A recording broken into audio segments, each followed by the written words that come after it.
And there are about 30 Greenpeace activists and me and Manuel. And they put us in front. So me and so I'm walking along along Regent Street with Manuel, and I said to him, "Have you ever done anything like this before?" And he went, "No." I said, "How do you feel?" He said, "I'm shitless." We'd been told that all we had to do was walk in and very politely sit down cross-legged in the middle of the reception area of Jet Airlines. Yeah. So I thought we're going to get samurai sworded or something. I don't know. How's it going to work? Anyway, we got there. The Greenpeace people were all fairly sort of casually dressed, if you know what I mean. And me and Andrew, we got in there and we were so embarrassed because the Japanese people are so polite. Not one of them went, off or anything like that. They all went, "Oh, yes," like that. And we went, "We are here to protest against the killing of the whales." Oh, very good, very good. So we sat down cross-legged, and you know what happens in Japan if you sit down cross-legged? They bring you tea. And I'm not joking. The buggers brought us tea. So I'm sitting with Manuel, okay? See, Mr. Valdi. And I'm expecting all the Greenpeace people to join us, but they don't. They all line the far wall taking photographs. So me, Manuel, 2 Japanese geishas, having tea. Beautiful. Didn't change the world. No. But at least you protested. Yes. Everyone should protest. Is that right? We've had a request for Hold the Barrel Steady by... Yeah, Derek sent something in and said he'd heard you talking about it last week, and that it was by Ivor Cutler. Yes. Who apparently died in March last year. Oh. He's no longer with us. Oh.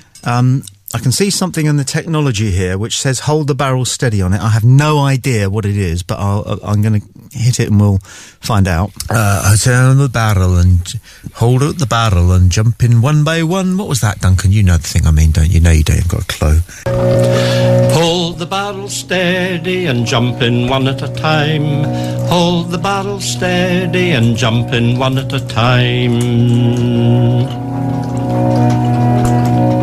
In olden days when times were hard, we filled the barrel with water. We added brine from Preston pan, then stripped our son and daughter.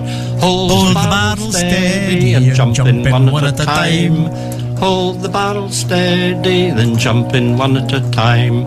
We stuck an apple in their mouth and stood them on a chair, and then we sat down for our tea and left them standing bare. Hold the barrel steady and jump in one at a time.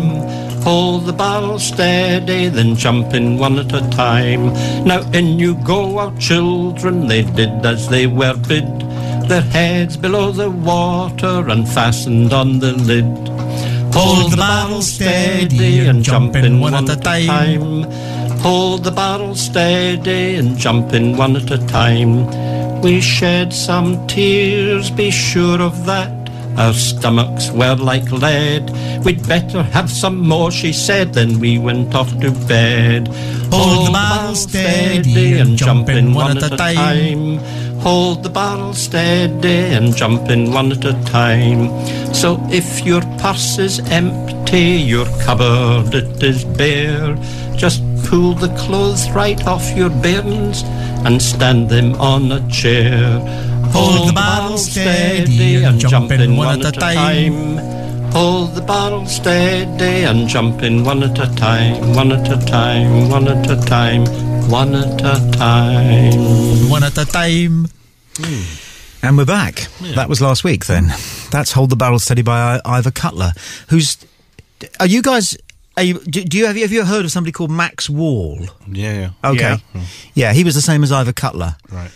You couldn't quite make your mind up whether he was brilliant or a complete... You know what I mean? Yep. Yeah. That's Ivor. But I like Ivor. I also like... the song that we had a snippet of last week, I love, which is... Oh, God, what's it called? The one about... people listening know. The one about life's gonna suck. Life's gonna suck when you grow up. Yeah. And we only had, I think, the first two and the last 2 lines of it. But if anybody who's logged on at the moment can get the full version of that to us, Life's Gonna Suck. The whole 3 or 4 verses. It is stunning, absolutely stunning. Now, this is Play Radio, and this is Tommy and Duncan and Stuart, and there's a bit of a zoo in tonight. Hello, everybody. Hello. Hey. Yeah, and there's some beer going on. No, you're not allowed to say beer. People don't like it that we drink. It's Coke. I don't get that. No, I don't get that. I refer you to a conversation we had about an hour ago where I was saying that this is the internet and, there are no rules as yet. I expect, well, there kind of are, aren't there? Obviously, I couldn't kill you because there's the law of the land. Good try, though. Be fun. Might make quite good radio, wouldn't it? Yeah. I mean, it could be on video. We could film it. If you had to murder someone, yeah, how would you go about it? Well, I know the answer to this. You've taken a long time to think about it, right? Was it a quiet day? No. Years ago, I worked on a radio station that didn't know what I was doing. It was a national radio station. They didn't know what I was doing, and I did that as a topic. I said, it was a quiet afternoon. Most of the listeners were women. And I said, if you want to murder somebody, how would you do it? And the switchboard lit up, and it was always their husbands. And all these women were ringing up with fantastic ways of murdering people. And the winner... because that was when you could do competitions on the radio. And the winner was a woman who said, she went, when he's asleep, I would paint arsenic between his toes because it would kill him slowly and leave no trace. And I thought, okay, now. She has thought about this so much. You know, how would you do it, Duncan? How would you kill? Funny. Well, how would you kill somebody? Horribly. I had no real preconceived ideas, but it's interesting you should mention the toes because I know an ex-CID officer who one night when he was very drunk told me if you actually wanted to kill someone, you need to actually go to where the toes are and get a syringe and a needle, which has got nothing in the syringe apart from air, and just prick in between the toes, just put a little bit of air in there, and the blood bubble gets into the system, or rather the bubble of air gets into the blood, and as you all know, that can basically make your heart go pop. The reason you do it between the toes is when it comes to post-mortems, the old coroners there, they very rarely check the feet. Yeah. Until now. So yeah. When my dad died, I was a bit upset about the post-mortem in that he died of a heart attack, fair enough, but the post-mortem came back, died of a massive coronary and also had an ingrowing toenail.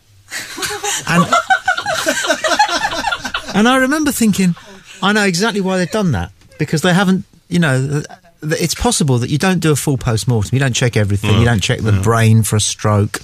You don't check everything. You don't check to see if there are any gunshot wounds around about the solar plexus. So in order to suggest that you're very thorough, right, you say died of a massive coronary and also had an ingrowing toenail. That's my theory.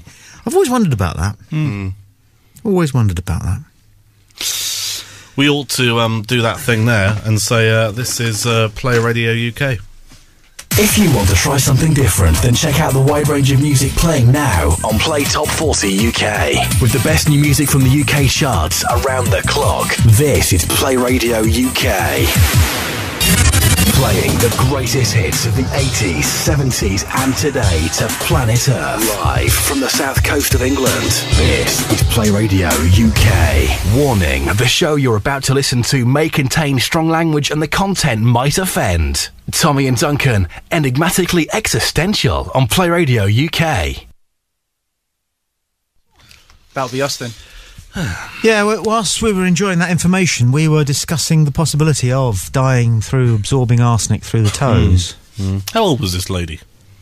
She sounded as though she'd been putting up with her husband for a long time. But that's the thing, isn't it? And if a relationship isn't working, sometimes it's easier just to keep it going for a bit longer than to actually. It's such hard work splitting up, isn't it? And I came up with an idea for a really bad radio program, which was going to be called The X Factor, and it was based on the idea that when people split up, there's an argument over the records, and so. It was going to be something along the lines of he would say why she was a bitch. Obviously, it wouldn't be BBC. It worked quite well here, actually.